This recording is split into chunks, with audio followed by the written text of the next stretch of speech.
Welcome to the Slop Farm. Enjoy the video. In this video, I will explain how to make a marquee in Elementor. We'll explore two effective ways to add dynamic, scrolling text to your website, making your content more engaging. Whether you prefer using a dedicated widget from an add-on or implementing custom CSS, I'll guide you through each step. This will help you create visually appealing and interactive sections on your Elementor pages, capturing your visitors' attention with ease. One of the simplest ways to create a marquee effect is by using a dedicated widget from an Elementor add-on.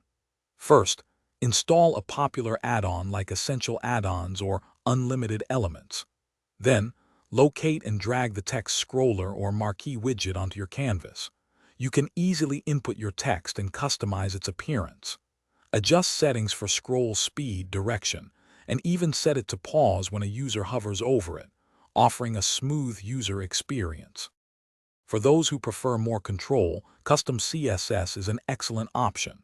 Begin by adding a standard heading or text editor widget to your page. In its advanced settings, assign a unique CSS class, for example, My Marquee. Then, in the Custom CSS section, you'll paste a few lines of code. This code will define the animation, including its duration, direction, and how it repeats, giving you precise control over the scrolling effect. Once your marquee is set up, you can fine-tune it for the best results.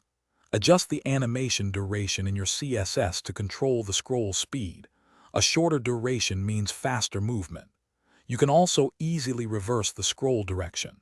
Always check how your marquee appears on different screen sizes, ensuring it remains responsive. A well-placed, subtle marquee can effectively highlight important announcements or headlines without being distracting, enhancing your site's overall design. Thanks for watching. Consider subscribing if we helped you today.